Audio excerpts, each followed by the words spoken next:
Not worn glasses since, I think it was like the 18th of April.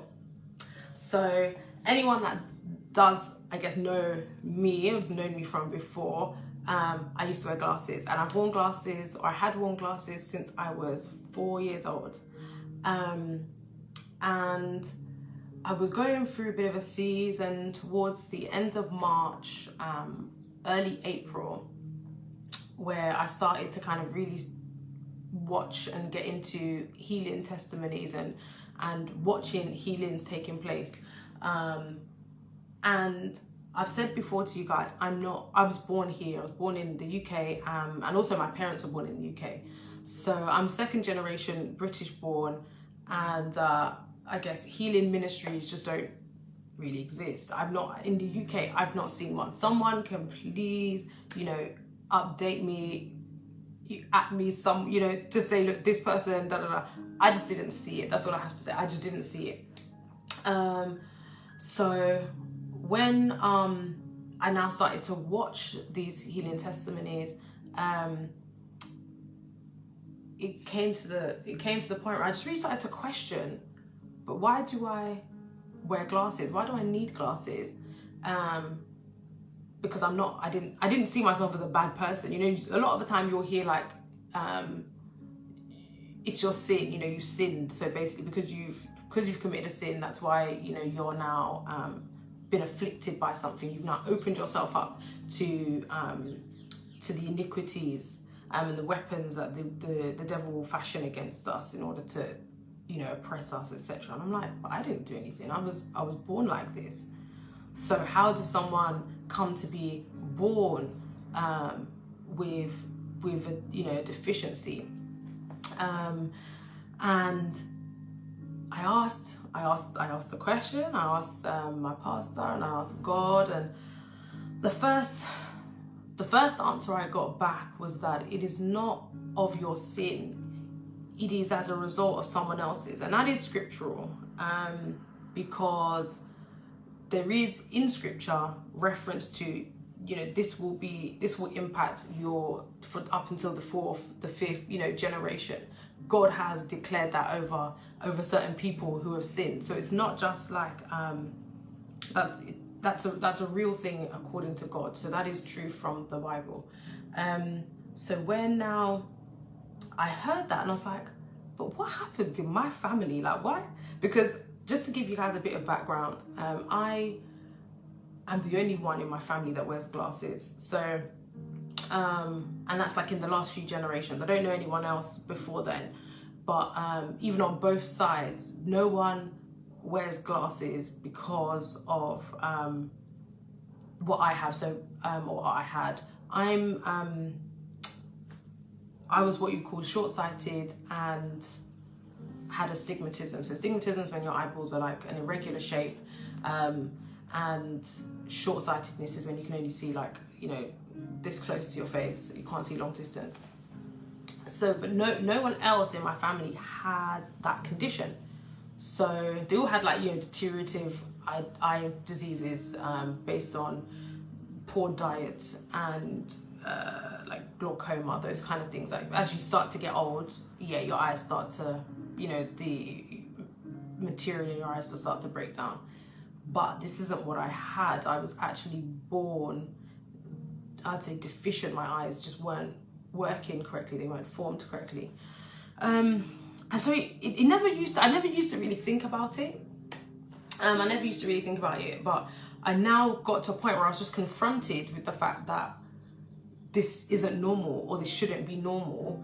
And I'd come to an understanding in the spirit that the sacrifice of Jesus was there so that we didn't have to suffer the state of fallen man, which is being sick, and suffering illnesses and deficiencies. So I'm just now thinking, well, I know this word where I shouldn't be sick. And I'd just gone through a period where I'd also acknowledged that word, where man should not be sick because of the sacrifice of Jesus. And since then I haven't been sick, and that was like just, I guess, cold, flu, even hay fever, guys. This year is the first year I didn't suffer from hay fever. Can you imagine? So something, I say, as small as hay fever also does not is subject to the sacrifice of Jesus. So it's not just, you know, a big cancer or broken limbs or things like that, guys. It's God is just as present in the everyday as much as he is in the big miracles, but we miss him so much because we don't seek him in our everyday. We just wait on God for some really big lightning bolts and da da da da da da da. But God is there in everything that we're doing. So don't put God in a box or in a cage and just say, yeah, when I really need that big breakthrough. Everything is a breakthrough. If you so choose to accept it and see it as a breakthrough and see God in it. So even hay fever I didn't have this year. And so I'd come through that knowing that, okay, I shouldn't be subject to sickness. And now I've come to the point where it's like, why do I need glasses? Like, what's wrong with my eyes? And honestly, guys, I'd gone away at that point, and I actually cried. Because I was like, this isn't fair. No one else in my family has eye problems. Why did I have to be born with eye problems? And it just wasn't fair. So in the place of prayer, God spoke to me.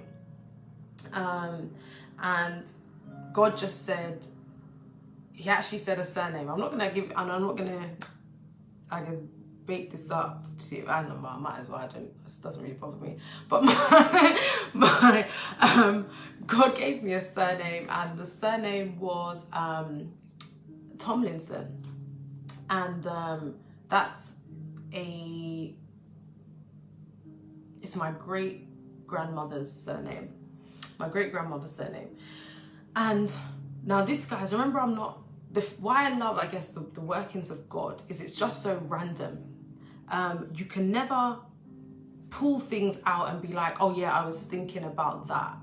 I didn't know or have any idea about the connection that was coming at this point, but I just heard in my spirit Tomlinson, and I was like, hey. So this is what I'm just praying, like, God, why me? You know, why do I have to have eye problems? It's not fair. Like, how do I overcome this? Like, da da da da. So, and I just hear Tomlinson. I was like, what does that mean? So I had a look now, and I was like, okay, I know that it's, you know, one of my family names. And I looked it up, and what I found was that Tomlinson is actually a branch of the line that came from the disciple Thomas. So I was like, oh, okay, Thomas, disciple Thomas. Who do we all know is the disciple Thomas? We know him as Doubting Thomas, because he always doubted and questioned the presence or the being of God, and always just needed he needed to see everything. His faith was so low.